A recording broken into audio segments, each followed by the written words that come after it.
Radio जय घोष के कार्यक्रम कला यात्रा में आपका अभिनंदन करता हूं मैं जेपी पांडे। और मित्रों, जैसा कि आप देख रहे हैं कि हमारे बगल में भी कोई यहाँ पर इस सीट पर विराजमान है। ये मध्य प्रदेश से पधारी हुई हैं और इन्होंने post graduation master of performing art MPA या MUs कर रखा है आपने। मास्टर ऑफ म्यूजिकोलॉजी आपने किए है कथक नृत्य में, और वो भी वहाँ पर किया है जहाँ पर कथक को पहले कोई नहीं जानता था। और ये चीज़ें जो कुछ भी हो पाई वो इनकी गुरु माँ की वजह से ही वहाँ हुई। तो आइए हम जुड़ते हैं मोक्षदा देवेंद्र कानूनगो से।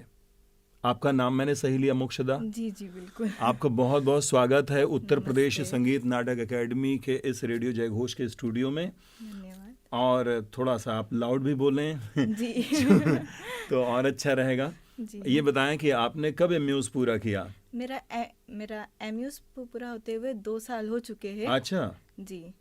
और मैं अभी स्कूल में, मतलब नेहरू इस स्कूल में सिखा भी रही हूँ, डांस टीचर पोस्ट पे। डांस टीचर जी। पोस्ट पे आप सिखा भी रही हैं। जी। आपकी हिंदी भी बहुत अच्छी है।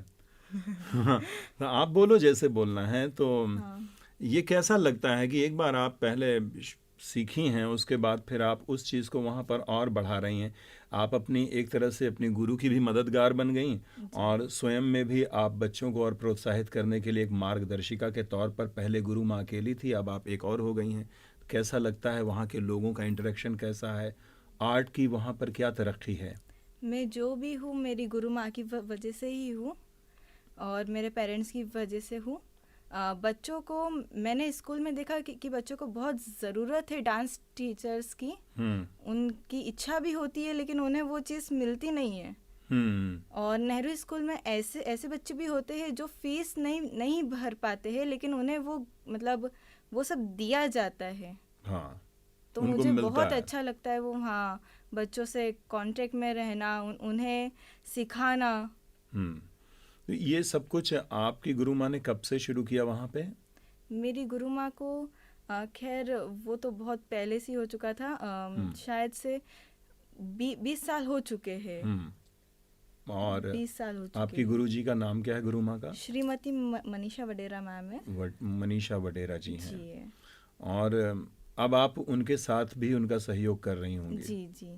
तो पहले वहाँ कला की स्थिति कैसी थी? आपका जो जिला है आपने बताया क्या है? सेंधवा। और अब आप न्यूज़पेपर में भी कुछ सेंधवा का एक अलग से आर्टिकल आने लगा है ना? जी जी।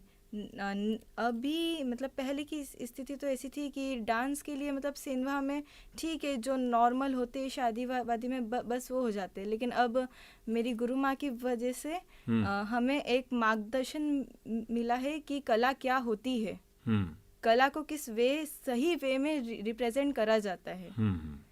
तो मतलब जो भी है सब मैडम की वजह से ही है। हाँ, अभी आप तो मास्टर्स कर चुकी हैं जी। कुछ हमें भी बताइए कि इस आप जो नृत्य जिस विधा को आप रिप्रेजेंट करती हैं उसमें क्या क्या चीज़ें होती हैं? उसमें सबसे ज़रूरी है आपके भाव। आपके भाव? जी। आप कथक की हैं ना? जी, कथक में भाव बहुत महत्वपूर्ण है। भाव है ना? और आपके हैंड मूवमेंट्स एकदम परफेक्ट होना चाहिए, एंगल्स सही होना चाहिए। और ताल। अच्छा जी। ताल और भाव का जब मेल होता है ना, हाँ, तो मतलब अगर वो एकदम परफेक्ट मेल हुआ तो सामने वाले को देखने में फिर वो 100% पसंद सब हो ही आने जाता है। हाँ, वही सबसे साधने वाली चीज होती है कि आपका ताल भी मजबूत हो जाए जी। और आप भाव में भी उतने ही प्रवीण हों। क्योंकि बड़े बड़े विद्वान जो कथक के महान गुरु हुए हैं हमारे लखनऊ में भी शंभू जी महाराज हुए, बिरजू जी महाराज हुए, उनके पूर्वजों का भी यही मानना था कि भाव पक्ष बहुत ही अच्छा होना चाहिए। वो तो प्राइमरी पर भाव पक्ष रखते थे, सेकेंडरी कहते थे कि ताल है। भाव पक्ष आना चाहिए। हाँ। क्योंकि हम मतलब वो बोल सकते हैं कि हम करना क्या चाह रहे हैं। हाँ, वो दिखाना पड़ता है। हाँ। तो ये मुद्राएं क्या होती हैं इस नृत्य में? मुद्राएं हाथों से जब हम किसी भी चीज को व्यक्त करते हैं या हम कुछ भी इसे प्रेजेंट करते हैं तो उसे हम मुद्रा। इनके कोई नाम वाम भी होते हैं? जी जी। कैसे, कुछ हमें सिखाइए आप। जैसे ये पताका, इसमें क्या खासियत है? इसमें 5 उंगली चिपकी हुई होनी चाहिए। हाँ, अच्छा जी। जी, ये पताका है। हाँ, देन ये त्रिपताका। इसको त्रिपताका कहते हैं। जी। अच्छा जी। इसमें जो ये उंगली है उसकी ये नीचे होनी चाहिए। ये नीचे होनी चाहिए। हाँ, ये चीटी उंगली की ये हाँ हाँ, ठीक है। अनामिका, हाँ, अनामिका then- नीचे होनी हाँ, चाहिए, ठीक है। देन ये अर्धचंद्र है, इसमें चारों उंगली पास में, अच्छा, लेकिन अंगूठा दूर। अंगूठा दूर, जी। ये अर्धचंद्र कहलाता हाँ, है। ये अच्छा जी, तो इसको ऐसे बनाते हैं फिर? हाँ, ऐसे नहीं करते, ऐसे नहीं करते नहीं, हैं। ऐसे। अच्छा जी, तो ये दोनों हाथों से बनाए जाते होंगे, बहुत से ऐसे भी मुद्राएं होंगी। हाँ, कुछ इनका कुछ है। प्रयोग कहाँ करते हो आप? जैसे मैंने ये किया तो इसका मतलब तोड़े में हम देवी करते देवता हैं। दिखाना है तो ऐसा कुछ? हाँ, जी, तोड़े में प्रयोग तोड़े करते मतलब हैं। अच्छा, जी, जैसे आमद, तिहाई। आमद है, तिहाई, उसी से जो हाँ, टुकड़ा है हाँ, उसमें जी, आप इसको प्रयोग करते हैं। जी। और ऐसे सॉन्ग्स में भी अगर कुछ वर्ड आते हैं, जैसे चांद को लेकर आते हैं, तो तो हम उसमें उस इसका- वर्डिंग के हिसाब से हाँ, चांद आप ऐसे बनाते हैं। जी। ओके, तो इन मुद्राओं के ये अच्छे नाम हैं। कुछ ऐसी भी गणनाएं भी होती हैं कि ये मुद्राएं इतने ही प्रकार की होती हैं, या मुद्रा का कोई प्रकार नहीं हो सकता, बहुत सारे हो सकते हैं ना? नहीं, ऐसे तो कुछ नहीं होता है, लेकिन मतलब सही मुद्रा ही दिखाई जाती है। जैसे अगर हम, आपने शिव जी की भी ये मुद्रा देखी अच्छा होगी। जी, हाँ। अगर हम इसकी जगह कुछ और कर ले तो वो तो फिर शिव जी नहीं गलत हो माने? जाएगा। अच्छा, जी, ये शिव जी तो- की मुद्रा कैसे बनाई आपने? एक हाथ डाउन, एक हाथ Yes, ऐसे। yes, तो ये क्या परिभाषित करता है कि भगवान शिव जी की मुद्रा हाँ, ऐसा है? हाँ, तांडव मुद्रा हाँ जी, है ना शिव जी की? तांडव मुद्रा है। ओके, अगर महिषासुर मर्दनी बनना है तो? अच्छा जी, ये बहुत अच्छा। और ये मुद्राएं ही व्यक्त करती हैं कि चूंकि कथक नृत्य में चाहे तो एक होगा या ग्रुप में होंगे, समूह में होंगे, सभी प्रस्तुतियां भावों की देते हैं और उसमें चरित्रों को निभाते हैं। चरित्रों को निभाते हुए जैसे अभी ये नर्तकी हैं, फिर हो सकता है ये तुरंत कुछ और अपना चरित्र निभा लें, हो सकता है ये कुछ और बने, तो उन सभी मुद्राओं को समय समय पर चेहरे पर एक्सप्रेशंस हाँ, बदलते हुए करना होता है। जी।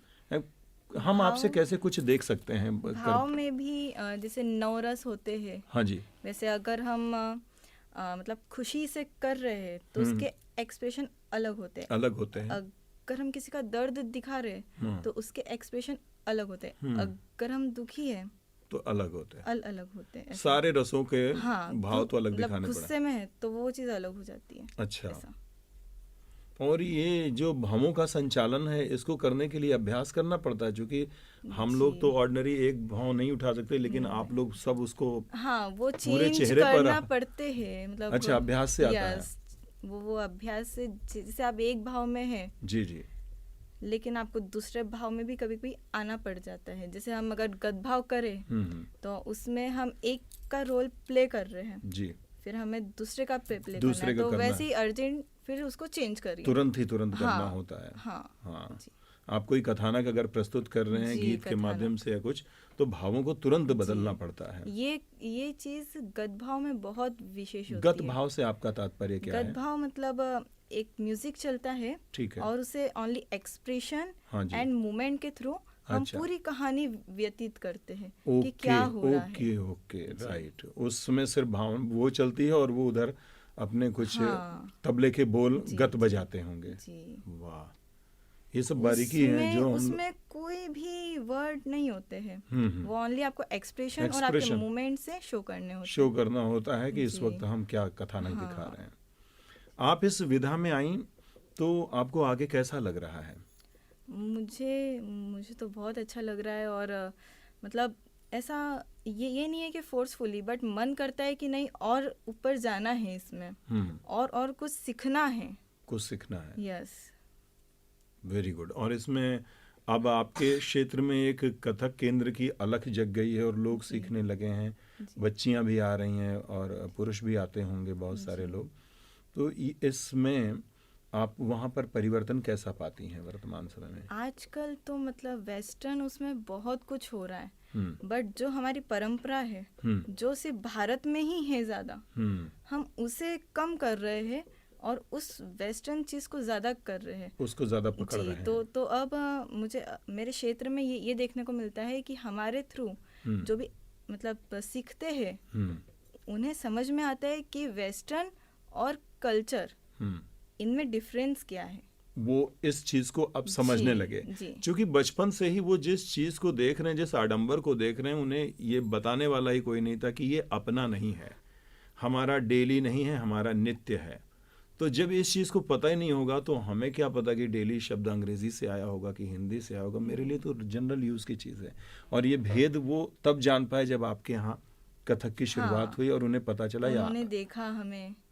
अच्छा, एक मुझे बात बताइए, बहुत से विद्यार्थी हैं जो ऑनलाइन शिक्षा लेते हैं या किसी चैनल के माध्यम से ऑनलाइन देख लेते हैं और सीखने की कोशिश करते हैं। एक आपकी शिक्षा है कि आप प्रत्यक्ष गुरु के समक्ष जी आईने के सामने हो सकता है आप लोग अभ्यास करते हो। जी जी इन दोनों का फर्क तो होता होगा ना? बहुत होता है फ़र्क। जी। फ़र्क होता है आपके परफेक्शन में। हम्म आप वीडियो देखकर कुछ भी कर सकते हैं, हम्म उसमें कोई तकलीफ नहीं है, लेकिन जो चीज़ आपको गुरु सिखाता है हम्म वो आप जिंदगी भर नहीं भूल सकते वो हैं। नहीं बोल सकते। और जो वो मतलब वो सिखाते सिखाते ये भी बताता है कि बेटा ऐसे नहीं, ऐसे, हम्म तो ऐसे क्यों नहीं, हम्म उसकी चीज़ भी वो डिफाइन करके बताता है कि नहीं ये गलत हो जाएगा। हम्म जी एक इसका बड़ा मतलब ऐसे बनता है कि जब हम किसी ट्यूटोरियल से सीख रहे होते हैं तो वो तो पॉइंट टू पॉइंट बात शुरू किया, ख़त्म कर लिया, हाँ आपने एकाग्रता से देखा, समझा, किया तो किया। लेकिन जब आप समय व्यतीत करते हैं अपने गुरु के साथ, तो जब तक उन्होंने सिखाया, एक क्लास ली 10-15 मिनट 1 घंटे की, वो एक अलग बात हो गई। फिर उसके साथ आप उनकी बातचीत में, व्यक्तिगत बातचीत में हो सकता है इन्वॉल्व हो जाते हैं। गुरु जी आपने कुर्ता बहुत अच्छा लिया, मैम आपकी साड़ी बहुत अच्छी। और इन सब बातों की चीज़ भी जो गुरु और शिष्य के बीच में एक शिक्षण दीक्षण की परंपरा चला करती है, वो इंटरनेट पे नहीं मिलेगा। नहीं, और वो चीज़ बातें नहीं होती हैं मिलेगी। जो इंसान को शायद और परिपक्व हाँ। बनाती हैं। ऑनलाइन में क्या होता है सर कि है ना, जैसे अगर किसी ने ये स्टेप करी हम्म तो हम उसे कॉपी करने का सोचते हैं, लेकिन हमें क्या सिखाया जाता है कि आप अपनी स्टेप ढूंढो, हम्म आप अपने तरीके से उसको और उभर के करो। हम्म और ऑनलाइन में कॉपी करो, और जितना वो बस बताते हैं बस उतना। जब तक बच्चा क्वेश्चन नहीं पूछेगा उसे आंसर उसका मिलेगा नहीं ना, तो वो जी, जी, सिर्फ जी। वो मन में ही हो जाता है कि यार ऐसा क्यों नहीं करना। और ये सब बचपन से सिखाया जी। जाता है, कब, क्यों और कैसे जरूर पूछें, हाँ, है ना? और क्वेश्चनिंग विज्ञान तो के जरूरी विद्यार्थियों है। के लिए तो बहुत ज़रूरी है। क्वेश्चनिंग और ये भी तो जरूरी एक है। विज्ञान है, बहुत अच्छा जी ज्ञान। आप से हमको बातचीत करके बहुत अच्छा लग रहा है मित्रों। और ऐसी नवोदित प्रतिभाओं को जब इतनी संजीदगी के साथ हम देखते हैं कि वो न सिर्फ कला की वजह से उसे सीख रहे हैं, बल्कि इसलिए भी सीख रहे हैं कि हमारी जो संस्कृति है उसका संरक्षण हो सके, उसे भी पोषित और पल्लवित किया जा सके। क्योंकि जब ये ज्ञानी होंगे, इन्हें वो चीज़ें आएंगी, तभी ये अपनी अगली पीढ़ी को हस्तांतरित कर पाएंगे और तभी इस तरह से विरासत समृद्ध भी होगी। तो आपके साथ हमारी रेडियो जयघोष टीम की अनेक शुभकामनाएं हैं। धन्यवाद। आप बहुत सारा अच्छा काम करें, मोक्षदा जी। देवेंद्र कानूनगो जी। जी और आपका नाम भी बहुत अच्छा है, मोक्षदा एक बहुत ही अच्छा नाम है। जी, थैंक यू। और तरक्की करें, खुशहाल रहें जीवन में और अपने कला को और आगे बढ़ाते रहें। और मित्रों, हम इसी तरह से कार्यक्रम में रोचक बातें, ज्ञानवर्धक बातें और साक्षात्कार लेकर के आते रहेंगे। आप रेडियो जयघोष 107.8 FM के साथ ऐसे ही जुड़े रहिए। नमस्कार। जय